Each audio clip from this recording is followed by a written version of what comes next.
Can you hear me okay? All right. I took my other mic out of storage for this very purpose. Today was a little bit more challenging to get online. I must have tried at least 3 or 4 times and it just wouldn't connect to the stream. And it almost was discouraging, but I opted to try again and again, and then it came through, and I am pleased that it came through. As I've said before, every day this podcast will get a little different. The quality of the stream will get a little different. The microphone will get a little different. The lighting, different attributes. So today I took my mic out of storage, my headphones out of storage. So what you're hearing now is just me going through, checking the settings, making sure everything is clear. And I think I will continue using this mic moving forward. But like I said in the beginning, good morning. It's May 6th. This is day 6 of this 30-day challenge I put myself up to both become stream literate and provide content and education and to be a contributor to the public discourse around certain things. Because of how the morning started out, I want to go back to that list that I spoke about yesterday, that 25 contiguous principles that VALOR operates under. And I want to talk about resilience, especially given that this morning could have easily not happened. It could have happened this afternoon. But instead of putting the computer to the side and saying, you know what, this is just not supposed to be, or this is just the fate of the morning, I kept trying and kept attempting different ways of accessing this browser to work properly. And lo and behold, we are here and it is working. It's Monday morning. I'm broadcasting from Louisville, Kentucky. Got my tea with me this morning, simple green tea. It feels good out. It's a rainy morning in Louisville, Kentucky. But today we're going to talk about resilience. We're going to talk about what it means to not give up and what happens when we don't give up. The example of the challenges I faced getting online this morning are simple, but let's talk about how resilience could materialize and pop up in other areas of our lives, and why it's important to push through, and why it's important to build that backbone and that habit of completing tasks. So let's dive in. It's a funny catchphrase, let's dive in, because the subject matter can get deep. And what happens to us when we habitually end things before their term or complete tasks without fully, or end tasks without fully completing them, starting projects without seeing them through to the end?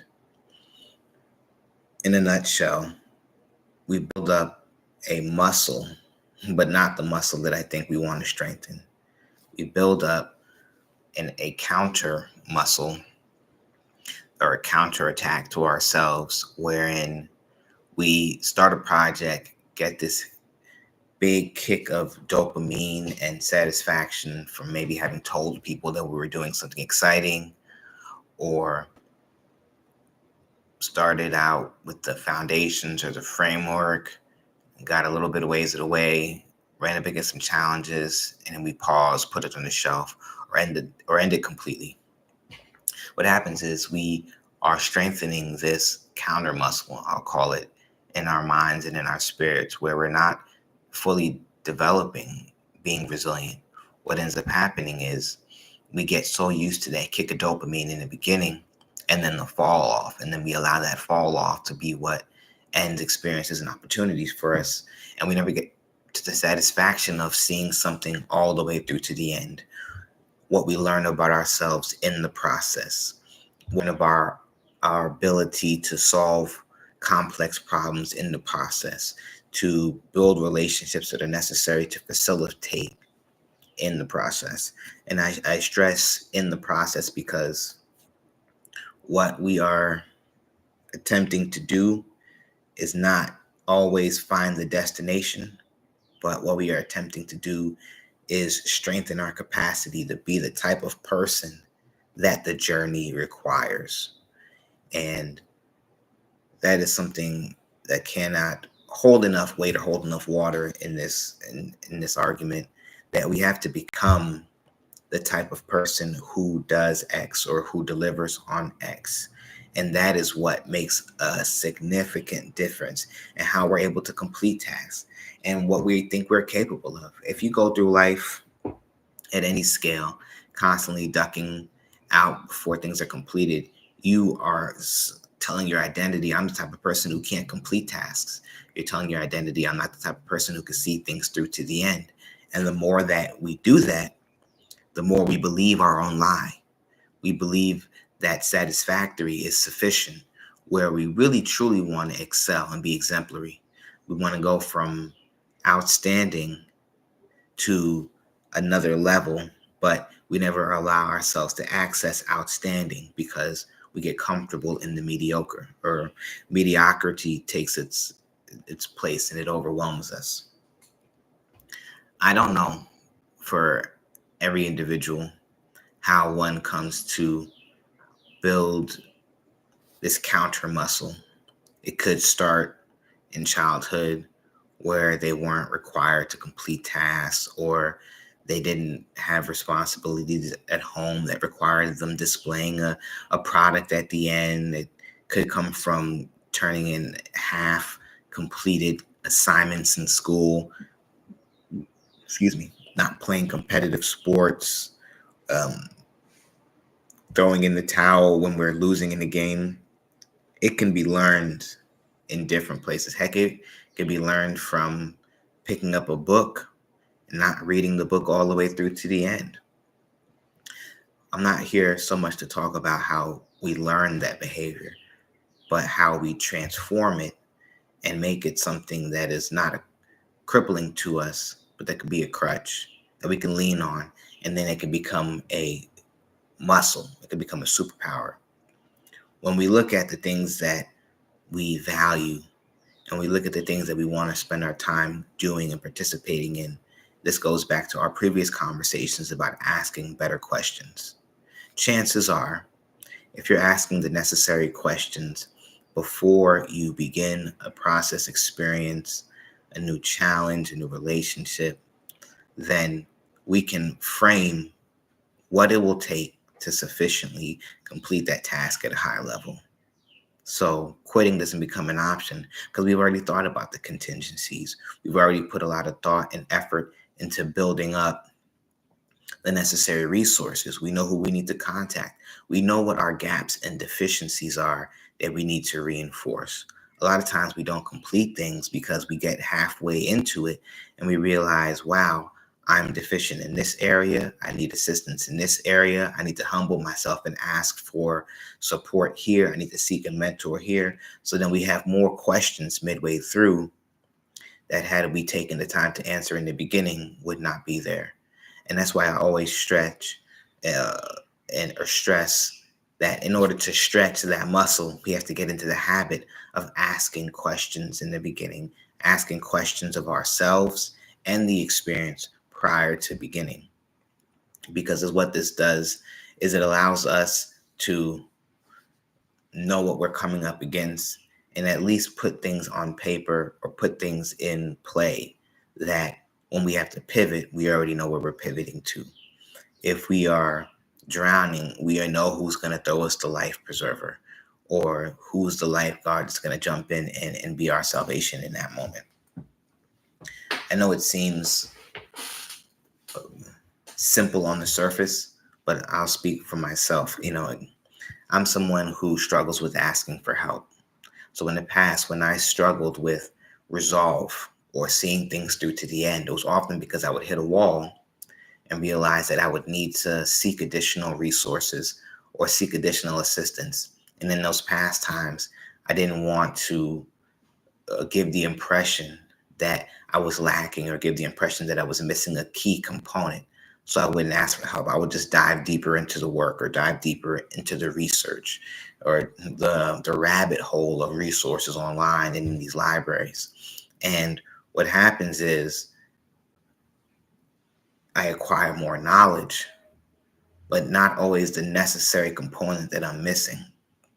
Whereas if I were asking for help, seeking out guidance, then I would know what to be researching. I would know where to direct my attention, energy, and focus. So when we think about being resilient and having resolve and seeing things through to the end, it is really about starting off in a decent position to make that transition possible. It's about asking the necessary questions up front so you know what you're getting yourself into.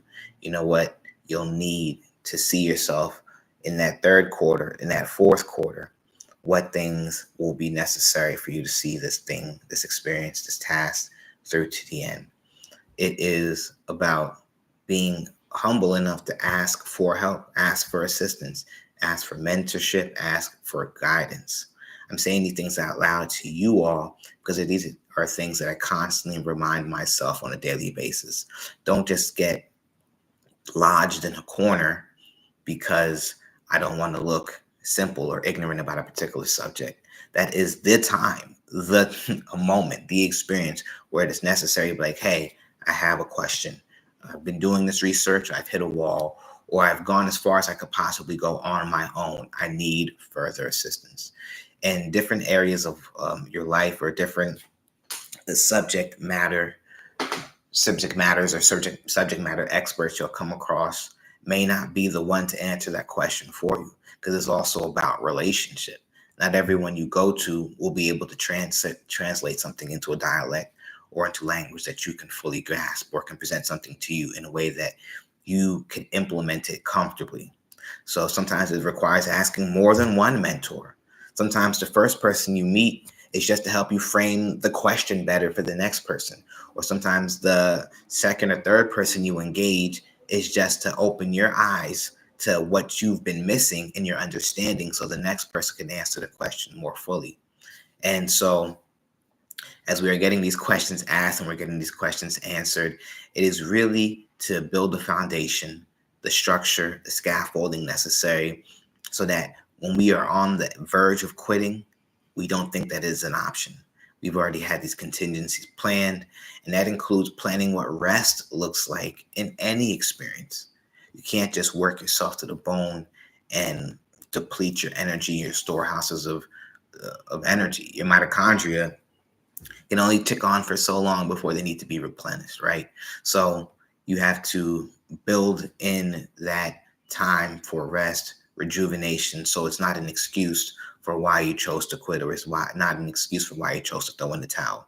So this is day 6 of this experience of going live, and I have resolved that I'm going to complete this 30-day challenge, and not just for 30 days, but thereafter.